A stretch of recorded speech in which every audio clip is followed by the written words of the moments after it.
So well, I mean, not to interrupt you too much, but roaches are a good counter to marines early on.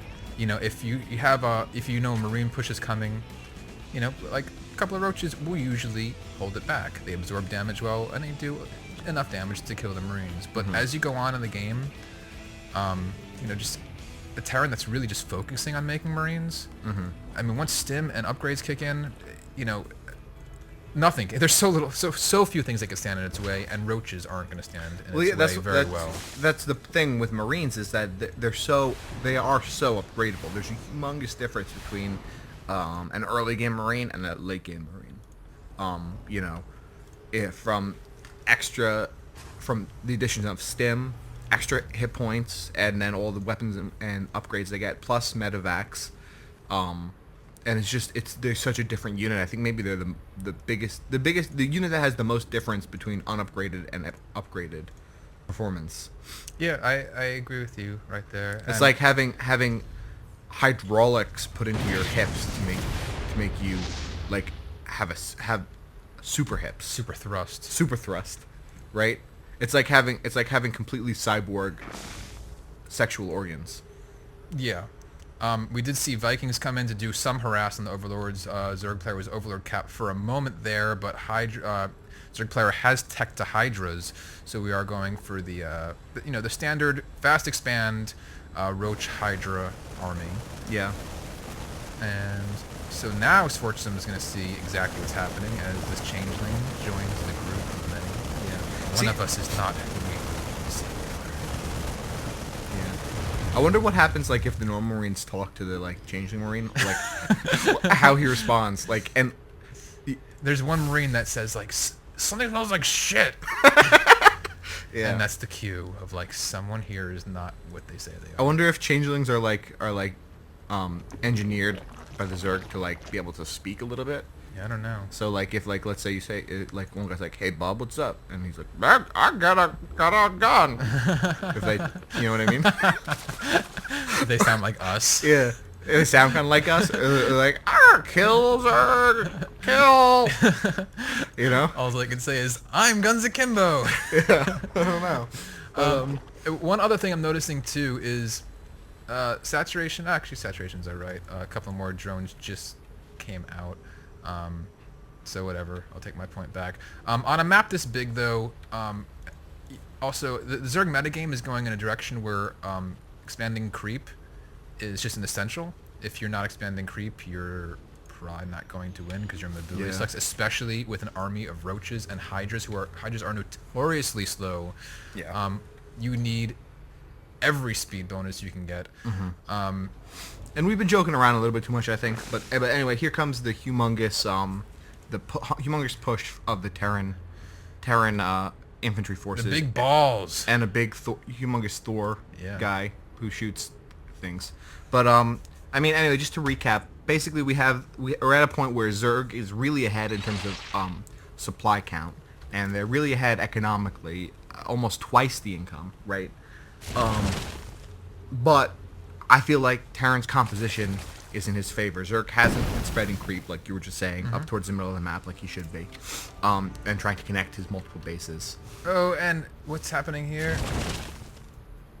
We have these roaches going to go for some kind of flank. It looks like they're going to be, it looks like I see Zerg do this a lot, where they burrow right underneath you. But he needs to time this right exactly as the upgrades finish, because if he comes out before, this is a mistake, and oh my god, upgrades are not done, roaches popping up, and they're decimated by the stim coming down, and these hydras unprotected are all going to fall. Yeah. I mean, and this is probably exactly what he was talking about with, you know, I have a lot of roaches and a lot of army, and he did have a lot of army. Why are they dying? Yeah. Hold up, let's just make sure he's not going to die right now before we finish this point. Well, I think you make a really good point there, is that his upgrades were about to be done, and they are done now. They're finishing now. If he had waited another few minutes, he would have had fully upgraded units. You really got to watch your upgrades. They make such a big difference. Oh, and Terran just coming in for the push, but Hydra's pushing it a little back. Terran could really go in for the win right now. He's just being a little bit cautious. I feel like he thinks he doesn't have to win. He can just be secure in it. But, yeah, so the point was, He has so many Marines, though. That's the Yeah, thing. and Marines, again, the question that the Zerg player asked was, why am I losing? I have all these units. Yeah. And there's many answers to that. First off, the burrow under the Marines, again, like you said, is not that good of an idea. Yeah, with roaches, it's just not that good when you have these sort of numbers. There's just so many Marines that that it's almost like it's like unburrowing underneath a psi storm. You know what I mean? It's like Yeah. it's almost like unburrowing under area effect damage because all those individual Marines are able to just shoot whoever they want to. You have like at least 2 Marines shooting each roach. Yeah, and you have upgraded Marines with stim. Right. And that is horrifying. And you have a bunch of medevacs that are healing damage so quickly. There's just no way to damage them fast enough that you're not going to lose your entire army. I mean, with this unit composition, and this is a unit composition I don't recommend. Yeah. For the situation, Terran went all bio. Banelings would destroy this in a moment. So that's quick answer number 1. How do I win? If you're going up against Terran bio, build Banelings, get Baneling speed, and win. Yeah. And how do you and as a follow up to that, which I completely agree with you, how do you know that the Terran is going bio? Well, scout for more than 2 seconds. Yeah. Build things that are going to show you what your opponent's doing. If you have to fly an overlord over with speed upgrade and lose it, whatever. You know what I mean? At least you know what's happening. Yeah. If you if you prioritize getting overseers a little bit earlier and build a changing so you can see what your opponent's doing. And is he that's going even for better. this again, or he's I don't know what he's doing.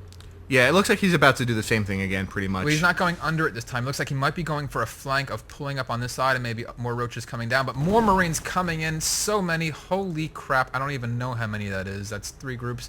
And he is going for a flank, but oh god.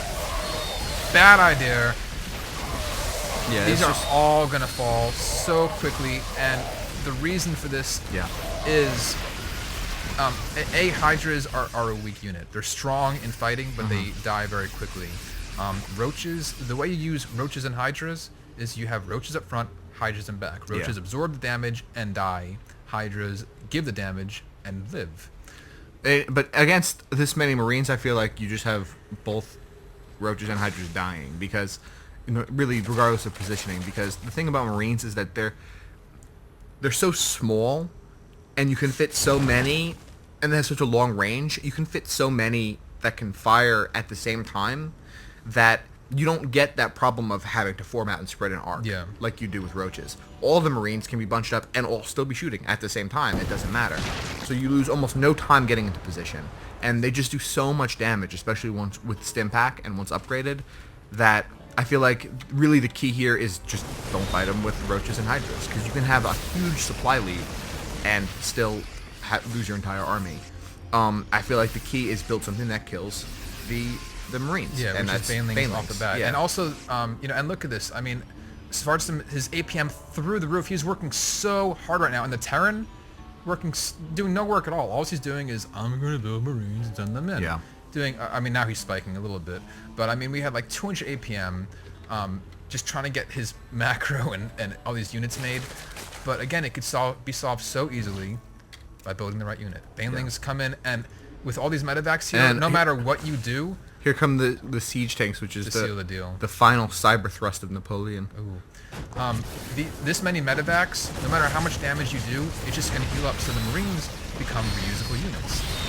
You're losing all these roaches, but the Marines become reusable over and over and over. With the Baneling, the damage is all in one, and the Marines are dead before the medevacs can heal.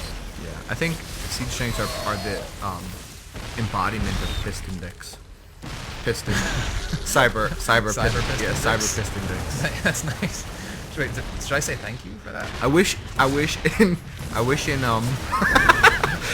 in Civ 5 that it was a research in the industrial age of piston dick. You can ask. And it boost your civilization's population growth. Really? Yeah. In all cities. Yeah. Happiness goes up by 10 in every city. Happiness goes up by 10 and population increased by 50%. Yeah. But yeah, so there's a lot of reasons why Svartstam lost, and not because he played bad, because he didn't play reactive enough. Mm-hmm. You know, it's like he had the build that he wanted in his head, I'm going 2 base. Yeah.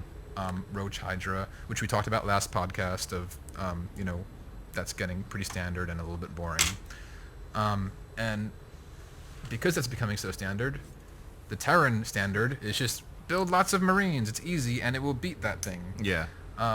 So again, there's so many points you can make, but really the simplest one outright, if you're going against Bio on Terran, build Banelings. Yeah. There's a lot of other reasons why you lost. You could still technically win on the Roach Hydra thing with some Infestors, maybe. Good timing, possibly, it's or gonna a be drop tough. of some sort. Nidus network. But the thing is, I agree with you. Really? Yeah. Wow, that's nice. I think that for me the main point were go with Banelings, but on an even more subtle level, be thinking, there was a trend for Queen Elizabeth throughout the entire game where he started with those 3 weird spine crawlers, and then from that early point played basically like an isolationist, where he built his expansion and he didn't scout, and he built roaches his road he didn't, network. Right, he didn't build his road network, and which of creep up towards the middle of the map. I would be if I was Zerg on this with these positions and that hidden expansion, I would be building creep tumors from both bases up towards that central Zelnaga tower. Oh my god, you know what I just thought of? What? Oh, somebody, please! I will pay you actual money if you make a Civ 5 mod with fucking Starcraft 2 races in it. I would also pay money. How much could we get together? I don't know. Actually, you know what? If you're interested in that, and if there's modders out there, let me know. And we will do a fund drive to fund you doing that, because that would be incredible. That would be awesome. That would be probably the best thing ever. amateurhour@starcraft.org. Email me. Yeah. Anyways, to continue with the point, that's a pretty good idea. To continue with my point is that I would be building creep, a road of creep up towards the Zelnaga Tower the entire game, and you have to think. This is the most important point I'm going to make to Queen Elizabeth. Cool. I'm not going to listen to this one. Yeah, don't listen to this part. All right. Because then you'll start to win our games. Yeah.